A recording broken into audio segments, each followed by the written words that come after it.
Hello, hello, hello. Good morning to everyone, far and wide, wide and far. How are we this morning? Mr. Andrew Evans, how are you this fine morning, sir? I'm very, very well. Thank you. Thanks for asking, Brenton. How are you? Well, I'm obviously not as warm as you are there, Andy. Well, I mean, again, do you have a washing machine at home? Absolutely. Do you wash this clothing in between shows, or what's going on? Well, I no, I don't put it in the washing machine. I carefully hand wash it, as I You don't want carefully. any fading of the imagery, which is of Wow. course Okay. about our friends at EcoPortal. Wow. Okay. Well, there we go. I'm still. Have we got our legal counsel back on this not arrangement with Andy and EcoPortal? We're looking into it. It's quite a in-depth forensic investigation that we're having time to take into this one. Fantastic. Des, on that note, mate, how are you today? I'm feeling better because the period of mourning for Guru Ignatius has ended, which is why I'm wearing black today. Well, the period's ended, so you're still wearing black. Yeah, but it's on my own terms now. Okay. Wow. Well, and thankfully, listen, if this wasn't enough, and I felt, I've just really been struggling with you two over the last few shows that you've not really been contributing. So, with us today, we've got a special guest. Brett, how are you this morning? Yeah, good, Brendan. Just coming to you from the sunny Taranaki, where the 100-mile-an-hour winds have finally dropped. I was going to say, Taranaki, it's a beautiful place this time of year, I hear. I have recently, though, been struggling to fly in there and get a rental car. And although I will be there on Tuesday, and I managed to get a flight and a rental car, which is pretty exciting. Yeah, well, you wouldn't have been flying in. Well, the planes might have started yesterday, but it's been the problem in New Plymouth is you have these the runway, it gets hit by crosswinds, which we've had for about the last 4 days, and the plane struggled to fly in and out on that. So, yeah. No, fair enough. Now, I mean, but once you're there, right, like you said, it's a beautiful part of Aotearoa. Why would you want to leave, I think, is the Funniest theory. city in New Zealand. There we go. We'll leave that one for the critics. But, Brett, listen, for those that maybe don't recognise your mug or don't know who you are, do you want to just give us a little bit of insight as to who you are as an individual and what it is that you actually do for a living? Sure. So, Brett Murray. I'm the Chief Executive of SiteSafe New Zealand. Background in the context of this, well, I'm a keen golfer and cyclist. More golf these days. I only ride the bike for recreation nowadays. Live in New Plymouth, but I work out of Wellington 3 days a week. And my background in terms of regulation, I've been involved in the health and safety for 20 odd years now. Primarily as a regulator. Before that, I was in the police 15 years, and sort of grew up with the Department of Labour in my health and safety journey, I guess. Then when WorkSafe was created after Pike River, I sort of moved up in roles. I think I got restructured upwards. Was my sort of Wow, I'd get some career advice. Yeah, exactly. Ended up GM operations with WorkSafe. So in that time, through that journey, I set up the high hazard unit at WorkSafe post Pike River. I was head of the Pike River investigation, and kind of investigation is my background. Involved in a lot of sort of bigger investigations through my time at WorkSafe, and largely in an oversight role. Left there in end of 2018. The last big project I was involved in there was bringing out hazardous substances, workplace hazardous substances from the EPA across to WorkSafe, and then did a bit of consultancy work, and then the SiteSafe CE role came up, so I applied for that. So I've been there about 8 years now, and enjoying it. I mean, it sounds pretty obvious, SiteSafe. I mean, what is this thing? What are you doing? Is it your own thing? What is it all about? Yeah, so what attracted me about SiteSafe, and I had a bit of dealing with SiteSafe when I was at WorkSafe. There's a confusion in the names of someone. No, it's not my own thing. So SiteSafe is an industry body. They've been very successful over the years. Well, before my time, it was set up in 1999, essentially after ACC and Department of Labour went to Fletcher's and a couple of the other big players and told them how useless they were in terms of no training, consistent training standards. I think around that time they were having a lot of injuries and fatalities. So a group of them, Hawkins, Fletcher's, Mainzeal, and a couple of others, got together and decided they would create their own industry body, which they did.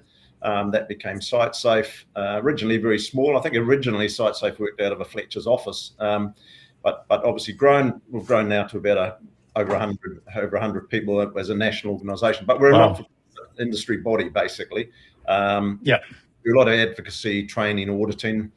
We train over 70,000 workers a year, and for a lot of big construction sites, or the majority, the SiteSafe access card, or passport as people call it, is mandatory. But we do a lot of other work with WorkSafe and in other areas as well.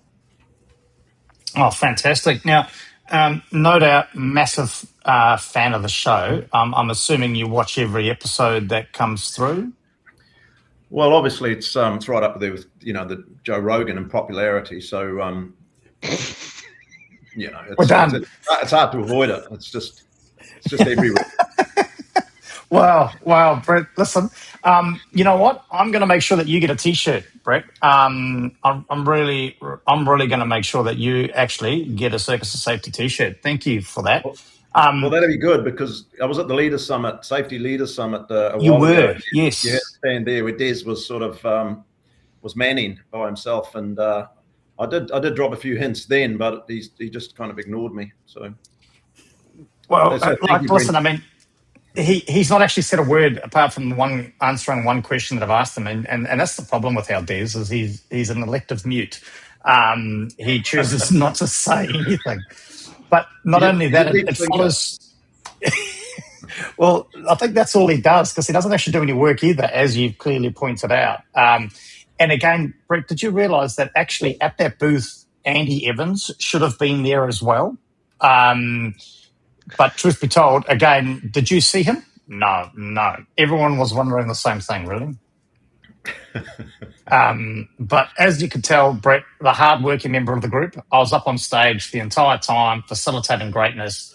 But I will make sure that you get a T-shirt. Just flick me your T-shirt size. Now, the only cost, though, my SiteSafe passport ran out the other month. Can you just kind of, I don't know, change a date or something? Like, do you have that sort of level of access in the system? Or? I have that level of access, but I'm not prepared to take that. Come on, trust me, I'm a trained professional. Come on, what could go wrong, right? What could go wrong? Hey, fantastic. Hey, Brett, listen again, thank you for joining us. This could be a career lowlight for you for sure. And maybe you'll get restructured downwards after this. I hope you've run this past the PR team. Early retirement at this stage rather than restructured down. Hey, listen, before we get into it and we tell everyone why you're here, I think it's incredibly important. Des, could you please just give us our traditional disclaimer, if you would, please, sir? Yes, certainly. Look, since the death of Guru Ignatius, I've been wandering through the valley of the shadow of accountability, searching for some kind of guiding light. And I think I may have found one. I heard whispers of a disclaiming prodigy. And finally, after minutes of searching, I tracked him down. A man spoken only of in hushed tones as the wise one. But I now know him by another name, Damo from Wollongong. And when I asked what wisdom he had to offer the world, he said this: mate, someone relying on what you say on the show is like bumming a durry off a bloke at the servo. It's not his fault the ciggies are dud. Powerful. He speaks in metaphors I don't fully understand, but somehow trust less than ever.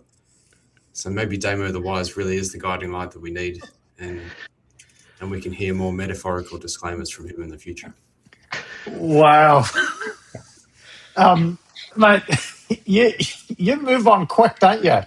I mean, Guru Ignatius, the period of mourning is just finished, and already you're on to the next best thing, right? That's a bit.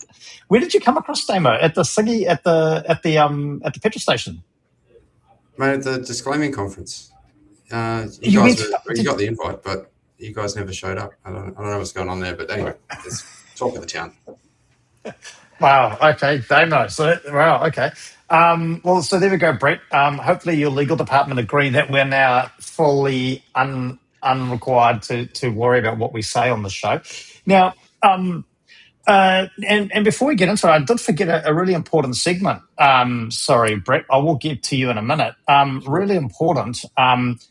Andy, how is young Oliver, our young apprentice, who you sent into the lion's den, who returned with a broken arm? How is he? He's doing well. ACC have got us there, so we're covered. Nice. That's it. There's nothing more. Oh, there is a degree of complexity, but I don't want to divulge anything yet because of various potential legal issues. Okay, well, talking about legal issues, Rob Kirkwood, first-time viewer, what have I walked into? Well, Rob, Brett's asking himself the same question. You've walked yourself into the one, the only, the Circus of Safety, and I tell you, we're on fine form this morning, clearly hitting straps as we get into it. But listen, Brett, we're thinking about a theme for the show. And what we do try to pull up when we talk about things, and we're not going to be spinning the spinning wheel of death today, because there's a quite a topical bit of safety stuff, I guess, going on. And what that is recently the Gibson versus Maritime New Zealand trial appeal, I guess, would be the way to do it. And we were like, we need to talk about this. But the problem is when we looked around the room, there was crickets, there was no expertise. And to be fair, as you can probably tell, I wouldn't take what we say with a grain of salt. So we were thinking who would be a great person to join us on the show to discuss the recent appeal and the outcome of that appeal, which was that it was dismissed, I believe, is the legal term. Is that correct, Des? Yeah, the appeal was dismissed. Yeah. The appeal was dismissed. So Brett, I'm just going to kind of throw it out there. Quite an open-ended, wide question. Gibson versus Maritime New Zealand. The appeal was dismissed. Your thoughts? Go. Yeah, no, and thanks for bringing that topic up. And I'll use my vast background as a non-lawyer to sort of give my opinion.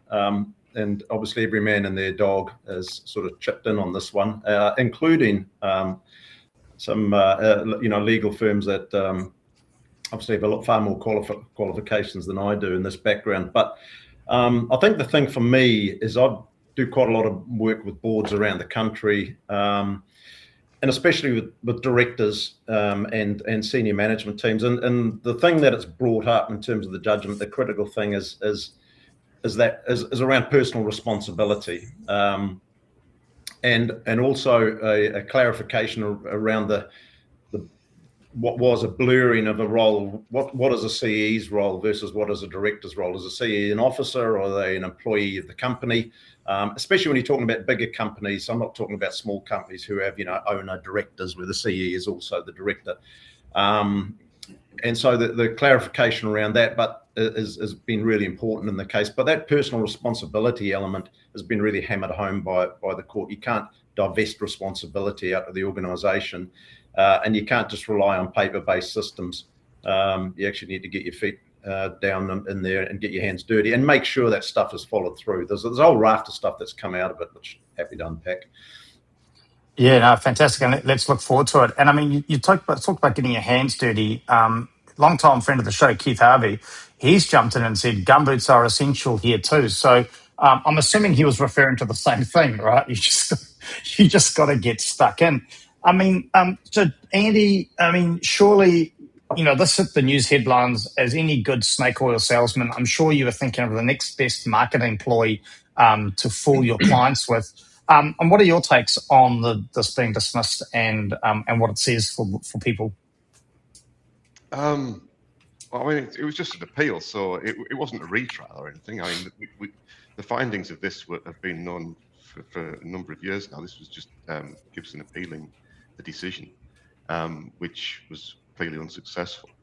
It throws up, there's an interesting question that comes out of it for me, and it's that why was it this case that he was prosecuted as an officer for? And why wasn't he prosecuted as an officer under related to the previous fatalities that had happened at the port?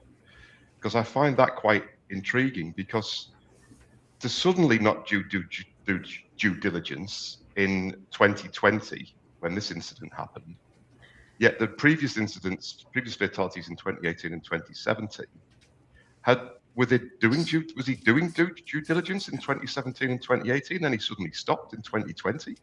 Or are there other things? I find that quite intriguing. I don't know if anybody's got any opinion on that. I do. I'm glad you asked. Would it be potentially, and I don't know, we'll jump over to Des on this, or maybe Brett, who's actually got some substance of professionalism. Maybe it had something to do with an understanding around the legislation. I mean, you threw out a couple of dates there. What was it, 2018? 2017, the legislation was still quite new. Maybe WorkSafe was still trying to find their feet. Clearly, it wasn't WorkSafe that made this prosecution. It was under Maritime. So some interesting things to unpack there, Andy. But yeah, great insight, I guess, as always. Des, I mean, you're an in-house... you're an in-house lawyer that's not qualified. Your take on this? Well, I think to Andy's question about why we're getting this case now and not several years ago is probably just Maritime exercising its discretion to pursue it in this instance and not in a previous instance. And there might be any number of reasons for that, lack of evidence or not very strong case for what they wanted back then. But it could just be a simple case of discretion being exercised within that department. But it's just to give some context, when a criminal prosecution like this is appealed, there's grounds for appeal that need to be satisfied. And in this case, what's being appealed is an error of law or a miscarriage of justice, and also a sentence appeal, which might be also an error of law as it applies to the sentence. And this appeal was on both grounds: error of law for the trial, or miscarriage of justice for the trial, and also miscarriage of justice for the sentence being excessive, and that the appeal failed on both grounds. Okay, well, thank you for that. I blocked out after you said something earlier on, so I'm going to jump over to Brett. I mean, Des asked a question, Brett, and didn't ask a question, he made a statement, and I don't think it's legally correct, but maybe it is. I don't know. I mean, we don't trust him at this point, but he spoke about Maritime's discretion, right? And their discretion to prosecute. Now, I'm probably going to take this to a place that you weren't expecting, but that's just how the show rolls. Hopefully, Des briefed you on that. But do you think that would so businesses hear this, right? They go, okay, well, Maritime or a regulatory body, we'll just call them that, a regulatory body was exercising discretion. Does that mean one or two fatalities is okay? And maybe the third one's not. So for other, potential officers, oh, hey, if we lose one or two, it's going to be okay, as long as we don't lose three. I mean, what do you think about that, especially with your background? No, I think one of the things that's important for me is that, and I'll stand to be correct in this, but I think previously ports were a difficult environment, so the jurisdiction was kind of shared between Maritime New Zealand and WorkSafe. So under the Act, obviously Maritime administer the Act for the maritime environment, and there used to be a bit of a gangplank rule. Anything that happened on the ship or in transit was Maritime, and anything that happened on the port grounds was WorkSafe. Obviously, this prosecution's been taken by Maritime, not WorkSafe. I'd probably say I've been disappointed over the years when I was at WorkSafe, pushing to actually, where you had a legitimate case to prosecute, a director, because the positive duties for directors that came in the new legislation under the HASWA Act had never been really tested. So this prosecution by Maritime, as opposed to WorkSafe, was an opportunity to test those, and the appeal especially give the opportunity for case law to be established through the High Court, because beforehand there was a whole lot of opinion about what may occur, but it was never tested through the courts. So there's a whole lot of different opinions which are untested. I think what the High Court has done is it's given more clarity around directors, and one of the big things for directors is that, yes, you can be held personally liable, and you can be prosecuted. So it's something that's going to shape how directors, particularly of high risk companies, and I'll group CEs into that, need to approach how they manage health and safety. Yeah, and that's interesting though. You bring that up, and Rob, even though he's clearly scared and uncertain and worried for his professional reputation, he's unfortunately agreed with Andy. So there's his first mistake, Rob, is you've allied with Andy, and that is a problem. But the rest of your statement's relatively interesting. Rob's saying here he wondered that it appeared that he had been doing a lot more work prior to the last fatality. So arguably, his level of what he was trying to do in terms of due diligence was ramping up. But that still wasn't enough. Brett, you must deal with a lot of CEs and a lot of, company directors and, in the industry groups that you're in. What does this say to them? Does this literally pull the rug out from underneath them? Does this make them not sleep at night? Arguably the work he was doing prior to this last fatality he was doing, much more than he'd done previously, yet he still gets prosecuted. What do you say to somebody running a business today? Yeah, look, the reality is, and what this ruling shows, you can't bank credits, right? You can be doing a lot of good stuff. I'll go back to a number of years ago now, and it was a number of years ago. Kiwi Rail, they were doing a whole lot of good stuff around their shunting yards. They had a lot of slips, trips and falls. They did a lot of work in that space. But they were still not managing their critical risks. They still had incidents where they were sending guys into nitrous oxide filled rail tunnels on a flatbed, and so there's that dislocation between, hey, look at all this good stuff we're doing though. Why are you prosecuting me on this? Well, yes, you are doing the good stuff, but the key factor is how are you managing this risk. When I used to get asked when I was doing investigations at WorkSafe, in a nutshell, it's what did you, so this is post an incident, in this case a fatality. So in one sentence, I'd say to people, what did you have in place to prevent from happening what's just happened, and was it enough? And that's in a nutshell what you're looking at in a regulatory investigation. So and because out of that sentence comes out a whole lot of stuff around how good were your systems, how well did you apply them, how did you get assurance? And assurance is a big one for me. In fact, I beat this drum all the time. For me, everything about health and safety comes down to assurance, and then particularly if you're a client, you want assurance from your main contractor the job's going to be safe. If you're a main contractor, you want that from your supply chain. The New Zealand government want assurance for WorkSafe that New Zealand Inc. is managing health and safety and will bring in the rates of industry down. So it's all built around that for me. And then it begs the question, okay, I'm a director in a company or the CE. What is an acceptable level of assurance that I should be looking for to give me confidence, this whole sense of chronic unease, to give me confidence that these risks are being managed well? And in this case, he'd fallen short of doing that.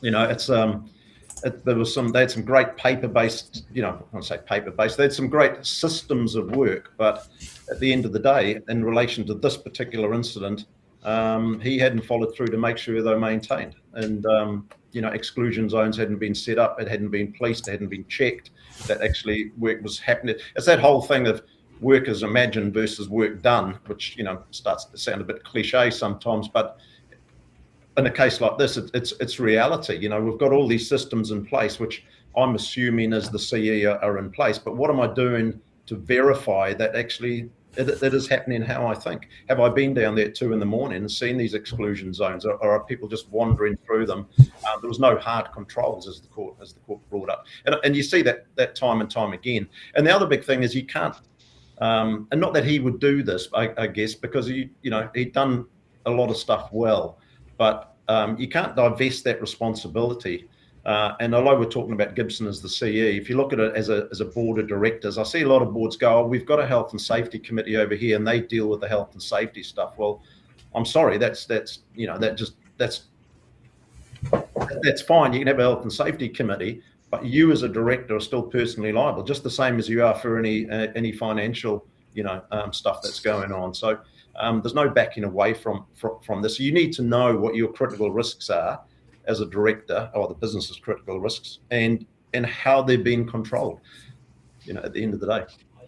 Yeah, and you touched on some great stuff there, Brent. I'm so glad we got you on the show, because it would have been over by now if I'd just been relying on these two mutes as clearly in fact. Again, who's carrying the show, Brett? You and me, mate. You and me. So I guess one of the challenges that I've seen, and I'm going to stay with you on this because I'd love to get your thoughts though, but especially in really large organizations, right? So the bigger the organization, I actually wonder, and I appreciate the sphere of influence changes as the big organization gets bigger and you get higher. But, in these large organizations, I mean, you would have seen it too, right? It's the fanfare of the board, right? So the board turn up and all of a sudden we can smell fresh paint. The board goes on their walks and they see the low-hanging fruit, the stuff that Andy does for his clients and charges them a fortune for, the easy stuff, as we call it.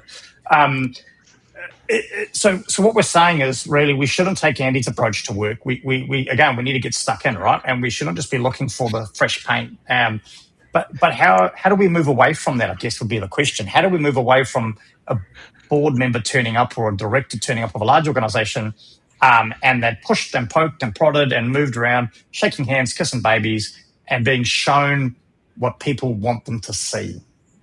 How do directors or CEs get around that? Well, I think the CE's got a responsibility in that regard, and as a director, well, probably firstly, as a board, do you know what the critical risks of the business are?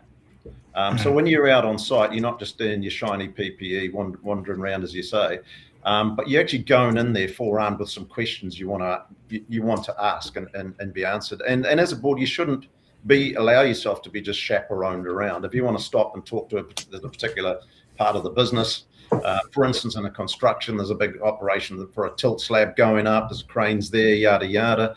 As a board member, that is obviously an area of critical risk. So what questions are the board asking, rather than, well, this is a nice shiny crane and carry on, boys, type scenario. But not just in terms of knowing what questions to ask, but how do you validate the answer you're being given? If I go back to Pike River, and I don't want to beat that drum, but the board was satisfied with everything Peter Whittle told them as the CE, and a lot of the safety stuff was filtered through him. So how, as a board, are you receiving your health and safety information from these teams, and are you satisfied, with it? And how do you test that? It's that. How do you verify that what you've been told is actually happening in reality? And that's the challenge. And as you say, Brenton, CEs and big organisations, because people have flippantly said, "Oh, you should just get down there and get your, and put your boots on and get out there." And I agree with that to a degree. But if you want a big corporation, say you're the CE of Fonterra, you can't just rock down to every Fonterra site in the country on a daily basis. You have a day job as the CE. So in that environment, and Ports of Auckland is similar. How do you get a good understanding of the risks that your business is going under, and how do you make yourself? How do you get, particularly as a CE, a clear understanding from your health and safety team of what are you managing today or this week or this month that is really risk critical that we need to do well, and get the comfort to do that, because that's what the court brought up, is what would a reasonable officer do, and they found that he didn't do enough as a reasonable officer. No, fantastic. Some great questions. And I think, Brett, we've got the perfect person to answer those questions, and that's the consultant in the room. I mean, Andy Evans, how do you tell people when you're peddling your wares to validate? And I guess that's my question to you, Andy. I mean, how when you're dealing with large, with boards and CEs and the like, they've got to know everything about. Well, they got to know a lot. I don't know. They got to know. Their knowledge needs to be broad, right? So they're not health and safety experts. So somebody like you says, well, there's a crane operation, using Brett's example. Look, it's shiny. Look, it's good. Look, it's all doing what it needs to do. How would somebody that isn't a health and safety professional, how could they validate the answer that's been given to them by some dodgy consultant? I mean, it's key to understand primarily what you're looking at and be given some direction by an expert in what are the most important things. So Brett was talking about critical risks there. I mean, I'm not a big fan of that term. I prefer to dig a little bit deeper and talk about critical controls, because that's really what matters here is what are the critical controls? What are the things that mustn't fail? And how can I have some assurance that they won't fail? And you really need subject matter experts. You need to ask your people what those things should be. So, you come and talk to a specific consultant or a subject matter expert. When we're doing crane operations, go and find a crane expert. What are the critical things here? What are the things that I should be seeing? And it's not wrong with doing that independently, like not necessarily going to your business's crane person, but actually getting someone from an external crane company come in and talk to you and say, this is what that looks like. Yeah, and then it gives you an extra tier that you're actually putting some effort in. You're not just going down to the canteen and saying, hey, crane expert, what should I see here? You're actually saying, as an officer of this organization, we're using a lot of cranes. We've gone and spoken to some crane people. We've looked at the best practice guidelines. These are the things that we expect to see. And then when they go out on the site and have a cup of tea and talk, and they're having a conversation that's really focused on 3 or 4 key things. I think that's how I would do it, because there's no expectation that they're going to be experts in everything, but they should know some good stuff about certain things. That's my interpretation of it. But I tend not to work as much at that level as I do with more of the operational stuff. You're a man of the people, Andy. A man of the people. I'd probably say you've got to put the cart before the horse, though, Andy. I mean, you have to be able to articulate the risk, which, to your point, is knowing that if your business is operating cranes, we'll use the cranes example. What are the risks that emanate from using cranes on site, and then what controls is the business putting in place to manage that? Is the sequence of really what you need to do. One of the things for me when I'm working with businesses, and I've gone and talked to boards, and I workshop with boards rather than just present to them. When I say, well, what are your top 5 critical risks in the business? Quite often all I hear is crickets chirping for the, when you say, I'm going to spend 5 minutes just working through what they are. And so, there's a quite a superficial level of thought that goes into that. And too many occasions, I think, if you look at the old Swiss cheese model that was, in favour, and all models are wrong and some are useful. We used to have slices of Swiss cheese with holes in them, and yet these were sort of barriers to stop an unwanted event happening. One of the things I've often found in investigations and working with businesses is not so much the holes in the cheese, it's the fact that there's whole slices of cheese gone. So you don't have 5 slices of cheese gone, you've only got 2. But the business actually doesn't realise that. And then there's a surprise, something's happened. But we had all these controls in place. Well, actually, you had controls, but none of them were tested around their effectiveness. And some of them weren't even appropriate to guard against the event the event that's occurred. So there's a lot that goes into this to unpack. If you look at back to the Port of Auckland stuff, there was some pretty basic stuff that they could have done, that he could have assured what was in place and happening. They were looking at geofencing, and for a number of years, and they had a report from KPMG, warning them of his risks. And stuff was in play, but it was just all taking too long. And there didn't seem to be any consideration, well, if it's going to be another year or 2 years or whatever before this technology is available or affordable or whatever, what can we put in place in the meantime, while we're doing that? in terms of protections. It could just be simple barriers or whatever to keep that corridor as an exclusion zone in this case. So Yeah, great call out, Brent. And you're aligned there with Mark Jones, I guess, is in terms of what he's saying here. In this case, there wasn't. There had been previous history of incidents. Basically, didn't act fast enough, right, to close that gap. And we talked about both you and Andy, and I'll jump to Des because he's been quieter than usual, although clearly engaged in other work activities while supposed to be dedicated to the show. But they talk about, I guess, focusing on the critical few, because as a CEO of a large organization, you can't be across everything, although often we do end up with the low-hanging fruit. Des, I mean, what are your thoughts on this? The critical few, focusing on those, understanding the risk, knowing what those controls are in place. I mean, what are you telling people? Well, first and foremost, thanks for the opportunity to finally speak on the show today. Really appreciate that. Make it meaningful. I think there's a belief out there that if you're an officer or a director of a company, especially a large one, you sit in a boardroom and you just ask the right questions, and you get these reports. You passively receive these reports and you ask the right questions and you're exercising due diligence. I think that's utter nonsense. And the concept that the company's too big, therefore you can't go out and visit and understand the business, is also a complete cop-out and completely runs against what due diligence is, which is not, due diligence is not a safety legal concept. It's a legal concept that spans a lot of different areas of law. And if something's going on at your kid's school, you go down to the school and figure it out.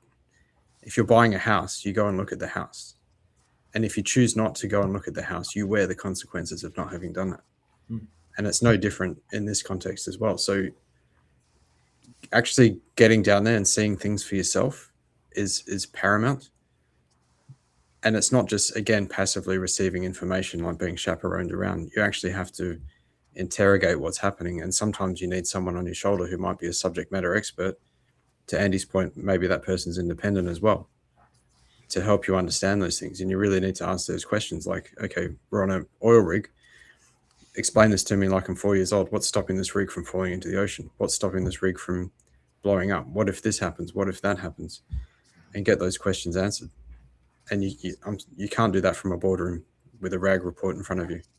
You have to be out there.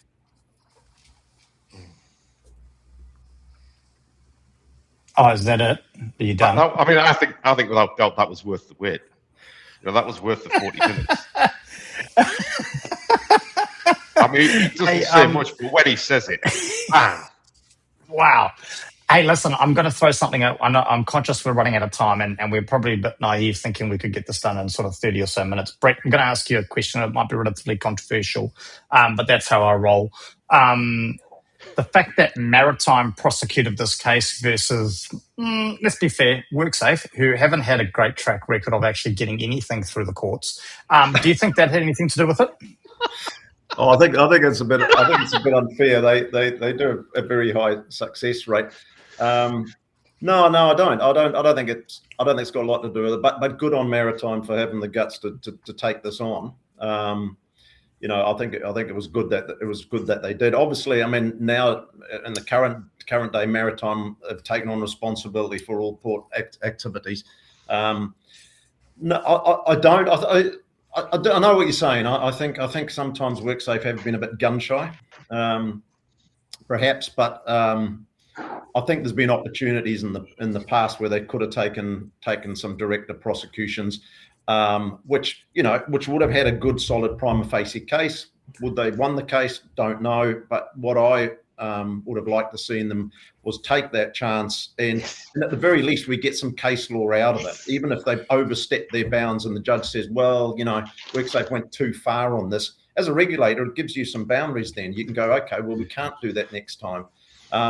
But just to continually not do it and just wonder what if doesn't help anybody. It doesn't help the regulated community. It doesn't help them as a regulator. So Maritime stepping up and doing this, I think, was good. I mean, not good for Mr. Gibson, obviously, but good for the overall system. I've got a question for the group. Fantastic. Can I share the question? We've got 5 minutes, and Andy's got to knock off apparently at 9. So You can far go. away. This one. So the Work Health and Safety Amendment Bill makes changes to the due diligence obligations of officers. Would this case have gone any different had those been in place at the time? Having not read the bill, I can't comment. Yeah, from what I've read and obviously before the last couple of days, just reading over some of the stuff from the legal fraternity, the overarching consensus is probably not that it's not going to materially change in terms of that, or materially lower the risk for directors in terms of being personally liable. Yeah, Right. I think that's fair. And I say that as being the legal fraternity sort of opinion, not my Brett Murray opinion. So I would take it as gospel, Brett. That point that you make there is really interesting about that sort of willing WorkSafe just to give it a nudge, to give us some sort of indication. Even if you lose, at least you've got some direction. And the fact that it's taken effectively 10 years since the law changed to get to this point, I don't think that doesn't make me feel particularly comfortable. And going back to the point I made right at the start, if they had WorkSafe, I think it was at the time, with one of the earlier fatalities at the port, had brought a prosecution then, would that potentially have reduced the likelihood of fatalities 2 and 3 happening? Yeah, look, it may well have done, and I mean they had taken a few prosecutions for smaller businesses. Yeah, there's quite a few of them. There's way more than people actually think. Yeah, so owner director type stuff, and they're quite easy because obviously quite often in those firms the owner director is actually on the tools on the site. They're not a board member of a big company. I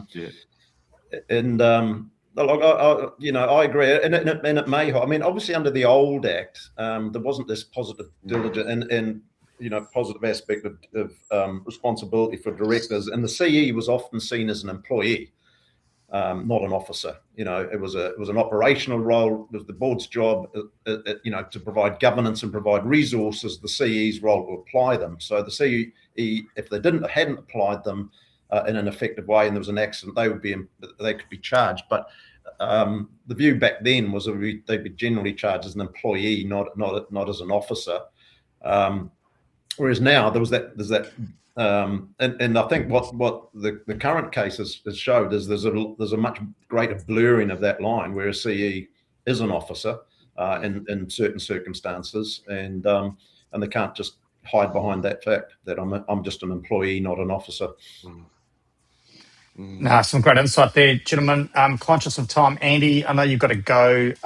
What final words of nonsense do you want to leave the audience with? Take it seriously, and it's an individual's responsibility. This is what I come across as people. The officers don't realise, like Brett indicated there, that you've got this perception that you've got a safety subcommittee, and they're doing the diligence for you. No, it's an individual. It's each board member has got to demonstrate that they're doing it themselves, and that is just not widely understood out there. I don't think. I really don't. I don't think that's widely understood at all. Fantastic, Des. Your final words of wisdom. There's been a lot of talk of verify, and it's mentioned probably more than a dozen times in the appeal judgment. But how do you verify? And it's one thing to say the word; it's another thing to actually do it. And verifying really requires a good understanding of evidence, and a good understanding of evidence and how to probe that and interrogate that evidence. And I think there might be an investigation book that touches on that subject. Wow. There's a QR code that can come up. Somewhere. Absolutely shameless. Well, there we go. Absolutely shameless. I can't hopefully Brett's received a copy of the book. Brett, your final words of wisdom to the audience? Yeah, look, I agree with what Andy and Des have just said. If I take it to to a board level. I come back to that assurance term and Des's comment earlier around the due diligence. If you go and buy in a house and you just buy it without checking out whether the piles aren't rotten, etc., then you get, you wear the consequence of that. And I think it's quite a good analogy. I think one thing as a board, having unfiltered reports coming through from the health and safety team, I'm talking about bigger companies here, obviously, knowing what the critical risks are. Have any critical risks been identified, or is every audit report, independent or otherwise, coming back as green? That would be a real concern for a board. And when things have been identified, I think as a board, as an officer, you need to be really diligent and going, well, has this been closed out? And if it has, or has this risk control been managed to a degree that it's effective, and what are the controls that have been put in place, and how do we know they're effective? They're the sort of smart questions the board should be answering. And if the CE is looking a bit uncomfortable, or the health and safety manager is looking a bit uncomfortable, you're probably on the right track as a director. Yeah, it's a good point. A good point. Unlike Dr. Manuel Sedell here, commenting on Andy's great taste in clothing. I thought Andy's clothing, he sort of modelled it on Chris Alderson from Chazans, who seems to loves rocking the black hoodies. And I think there's some corrupt going on here between Andy and Echo Portal. I'm not quite sure. This wasn't run past the board or verified by the CE. Listen, Brett, thank you so much for your time. Appreciate this. Probably was nothing like you expected. What got much planned over the next couple of weeks, mate? There's a bit on. We've got a bit on, but it's just sort of business as usual. We live in uncertain economic times, that's for sure at the moment, especially in the construction sector. Yeah, for sure, mate. Well, keep up the great work you're doing, and don't forget, if you could just push out my expiry date a couple of years, that'd be great.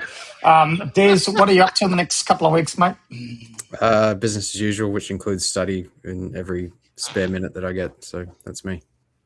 Yeah, well, we're paying you lawyers' fees. We need you qualified, so get a wiggle on, son. Andy, your next couple of weeks, mate? Oh, just the usual, saving lives. Smokes and mirrors. My t-shirt arriving. That could be a highlight over the next couple of weeks, Brenton. I tell you what, Brett, it will be on its way shortly. On that note, my next couple of weeks is sending a shirt to Brett Murray, CEO of Circus of New Zealand.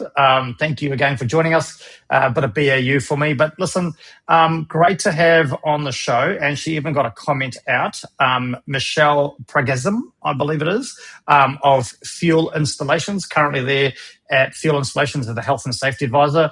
I'm really sorry for what you just had to experience, Michelle, and hopefully you don't unfollow this show. So absolutely fantastic to have you on board, and thanks very much for coming.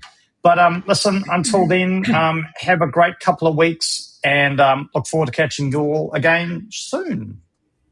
See you guys. Thanks, guys. Yep.